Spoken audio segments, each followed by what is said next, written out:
नमस्कार दोस्तों, आज बहुत ही दिनों बाद अपनी मुलाकात हो रही है फिर से अपने यूट्यूब चैनल पर।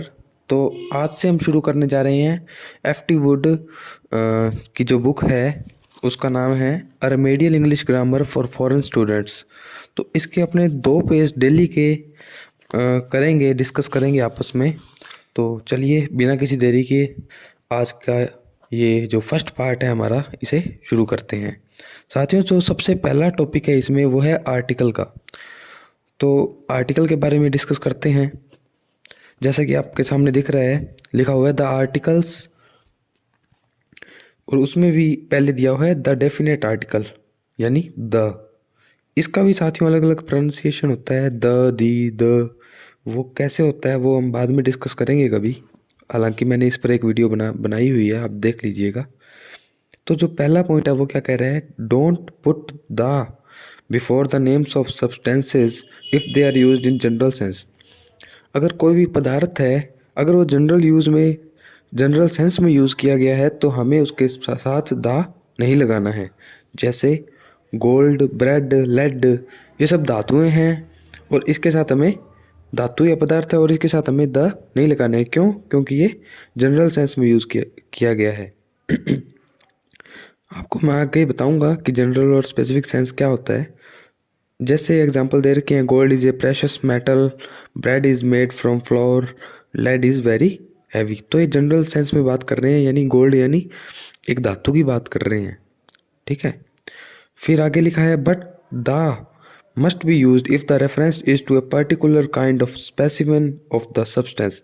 अगर किसी विशेष बात पर जोर दिया जा रहा है उस धातु की, तो हमें द लगाना है अगर स्पेसिफिक ओकेजन है तो। जैसे the gold mind here is of poor quality. इसमें द क्यों यूज़ किया गया है इसके बारे में डिस्कस करते हैं साथियों।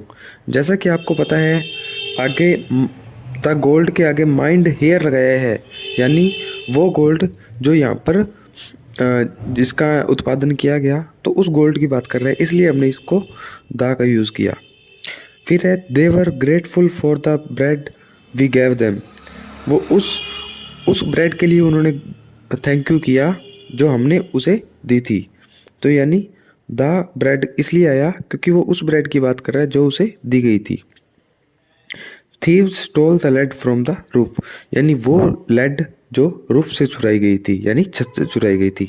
इसी प्रकार सिमिलरली सैंड, बटर, चीज़, मिल्क, ग्रास, मीट, पेपर, यानी ये सब जो सब्सटेंसेज हैं, इनके साथ द कब यूज़ करना है कब नहीं करना, उसकी एक्सप्लेनेशन ऊपर दी गई थी। यानी सभी सब्सटेंसेज पर ये लागू होता है। चलिए साथियों आगे बढ़ते हैं। आगे लिखा है the nature of the particular kind of specimen need not always be stated, it may sometimes be understood from the situation और from what has been said previously. यानी कि पर्टिकुलर काइंड है या नहीं है, इस पे ये बात हमेशा ज़रूरी नहीं है कि उसके लिए कुछ दिया ही होगा, कोई एडजेक्टिव क्लोज दिया होगा, कोई एडवर्ब क्लोज दी होगी। कई बार उसको हम अंडरस्टूड भी कर सकते हैं सेंस के जरिए। इसका एग्जाम्पल नीचे दिया गया है। If you will pay for the bread I will pay for the meat. अब नीचे इसकी एक्सप्लेनेशन क्या दी गई है वो भी हम पढ़ लेते हैं। The bread and the meat that we need और that we have recently had, यानी ये उस ब्रेड या उस मीट की बात कर रहे हैं जो उन्होंने उनसे खरीदनी थी। तो वो पर्टिकुलर अपने आप ही होगी सेंस में, समझ रहे हो ना।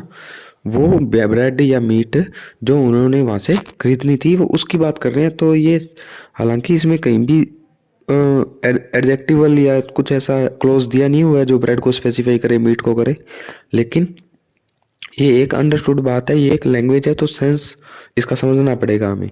दूसरा पॉइंट है don't put the before the names of meals if they refer to the meals generally as a part of daily routine.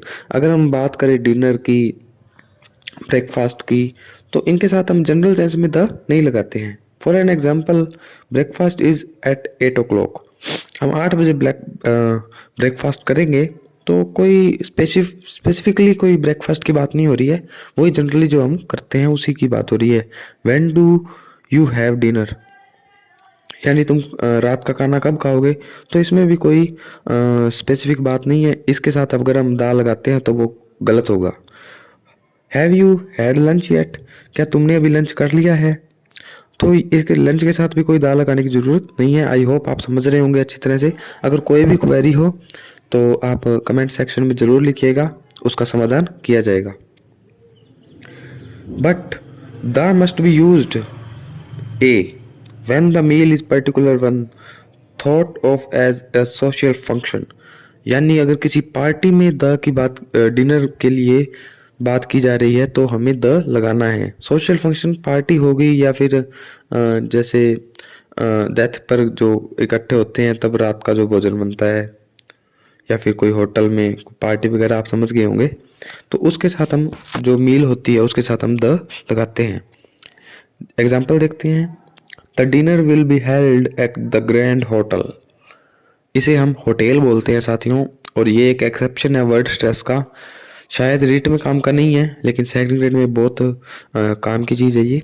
इसे होटल बोलते हैं। इसमें जो स्ट्रेस है वो सेकंड सिलेबल पर लगता है। तो इसके साथ हमने डिनर के साथ दा लगाया। क्यों? क्योंकि ये एक सोशल फंक्शन की बात हो रही थी, यानी किसी पार्टी में जाना था और वहाँ पर बहुत सारे लोग थे, तो वहाँ पर जो डिनर होना था उसकी बात की गई है। चलिए आगे बढ़ते हैं। When the name of the meal refers to the food rather than the occasion, यानी जब फूड की बात हो रही हो ना कि किसी अवसर की। जैसे we enjoyed the breakfast she gave us, यानी वो ब्रेकफास्ट, अब ये स्पेसिफाइड हो गया साथियों, एडजेक्टिव क्लोज से स्पेसिफाइड हो गया। शी गैव अस, वो ब्रेकफास्ट जो उसने दिया था, तो दा हमने लगा दिया। कोई इसमें बड़ी बात नहीं है, आप समझ जाएंगे अच्छे से। फिर एक नोट दिया गया है, the name of the meal may be preceded by a possessive adjective if we wish to give it a personal application, यानी इसके साथ पॉजेसिव एडजेक्टिव लगाया जा सकता है बस, और कुछ इसमें ज़्यादा बात है नहीं। पॉजेसिव एडजेक्टिव के बारे में आप जानते ही हैं, my, your, his, his, her, their, its. Example देख लेते हैं एक, I was having my lunch when they arrived, मैंने अपना लंच किया जब वो आ गए थे। चलिए तीसरे पॉइंट की तरफ बढ़ते हैं। Don't put the before plural noun when they are used in a general or universal sense। ये बात क्या कहना चाह रही है? Don't put the before plural noun, यानी हमें बहुवचन संज्ञा के साथ दा नहीं लगाना है। हालांकि हिंदी बोलनी तो नहीं चाहिए, लेकिन अपने बिल्कुल बेसिक से बात कर रहे हैं, बिल्कुल ही आराम से। जिसको बिल्कुल भी नहीं आता, जीरो आता है, तो उसको कंफर्ट फील हो, इसलिए हम हिंदी में ही एक्सप्लेन करने की कोशिश करते हैं। तो हमने दा नहीं लगाना है प्लूरल नाउन के साथ। प्लूरल यानी बहुवचन, नाउन यानी संज्ञा। When they are used in a general और यूनिवर्सल सेंस, हम दा का यूज अगर कोई भी नाउन प्लूरल है और वो जनरल सेंस में यूज किया गया है, यूनिवर्सल सेंस एक ही बात है, तो हमने दा नहीं लगाना है। जैसे apples are grown in many different countries, सेब है साथियों, सेब की बात की गई है, और सेब भी प्लूरल है, एप्पल्स, यानी एक यूनिवर्सल सेंस, यानी पूरी दुनिया में जो इतने भी सेब हैं वो सारे। Apples are grown in many different countries, सेब को दुनिया के विभिन्न देशों में उगाया जाता है, यानी सीधा सेब की बात करी गई है। एक जनरल सेंस है, ना कि कोई स्पेशल एरिया का सेब। ठीक है। Books are essential to a student, हाँ जनरल बात है, कोई ज़रूरत भी नहीं है आर्टिकल लगाने की। साथ में प्लूरल नाउन है तो ए और एन तो वैसे भी नहीं आएगा, और दा इसलिए नहीं आएगा क्योंकि जनरल सेंस है। आगे बढ़ते हैं। But if the reference is to particular ones then the must be use, लेकिन अगर उसे स्पेसिफाइड कर दिया तो हमें दा लगाना बहुत जरूरी है। देखते हैं। The apples on our tree are not yet ripe, वो एप्पल जो हमारे पेड़ पर लगे हुए हैं अभी तक परिपक्व नहीं हुए हैं, अभी तक पके नहीं हैं। यानी वो एप्पल जो, अगर मान लीजिए इसको अगर स्पेसिफाइड कर दिया गया है, ये जो प्रीपोजिशनल फ्रेज है ना साथियों, ऑन आवर ट्री, इसने इस एप्पल्स को स्पेसिफाइड कर दिया, और स्पेसिफाइड करने के कारण हमें दा लगाना पड़ा। अगला एग्जांपल भी देख लेते हैं। The books you gave me will be most useful, वो किताबें जो तुमने दी थी वो बहुत ही यूजफुल होंगी। तो दा आप समझ गए होंगे, वो किताब जो तुमने मुझे दी थी, इसलिए हमने दा का यूज किया है। The is also used when the reference is to all of the things mentioned, the का यूज तब भी किया जाता है जब कोई रेफरेंस हो सभी चीज़ों पर जो मेंशन की गई हैं, जो बताई गई हैं, but only with in a particular country और एरिया। लेकिन वो उस पर्टिकुलर कंट्री या एरिया के अंदर ही होनी चाहिए, उन सभी के साथ द का यूज किया जा सकता है। ऐसे नहीं पूरी जनरल सेंस में ही बात कर रहे हैं। द कंट्री और area need not be stated, it may be implied in it context. मैंने वह पहले भी बताया था कि भाषा में सेंस होना बहुत ज़रूरी है। अब हर जगह इंग्लिश में आपको ऐसे नहीं मिलेगा कि ये यहाँ पर है, ये यहाँ पर है, इसलिए इसका यूज़ किया गया है। इसके कुछ एक्सेप्शंस भी होते हैं जो हमें समझने पड़ते हैं। जैसे एक एग्जांपल दे रखा है नीचे, the recent Frost have damage the cherry. अब चेरीज, अब चेरीज कहाँ पर होती हैं वो हमें समझना होगा। चेरीज अपने यहाँ तो ज़्यादा इतनी नहीं है तो विदेशों की बात कर रही हैं, तो इसलिए चेरी के साथ हमने दा लगाया है। अब ये कहाँ होती है ये एक अंडरस्टूड बात है, हालांकि ये बुक तो अंग्रेजों की है तो उन्हें ज़्यादा पता है इस बारे में, इसलिए हमें दा का यूज़ किया है। आज का चौथा पॉइंट और आज का हमारा अंतिम point, don't put the before the names of games. खेलों के नाम के पहले हमने द नहीं लगाना है। जैसे I play football, chess is a game which requires great skill and patience, हम इनके साथ द नहीं लगा सकते। Similarly cricket, rugby, tennis, hockey, polo, baseball, cards, पत्ते, विस्ट, ड्रॉट्स, डोमिनोज, लूडो, इन सब के साथ हमने द नहीं लगाना है। सो साथियों, क्लास ज़्यादा लंबी ना हो जाए और आपका समय भी बचे, इसलिए आज की क्लास को यही विराम देते हैं। आई होप आपको क्लास अच्छी लगी होगी। लगभग 12-13 मिनट की ये क्लास होगी।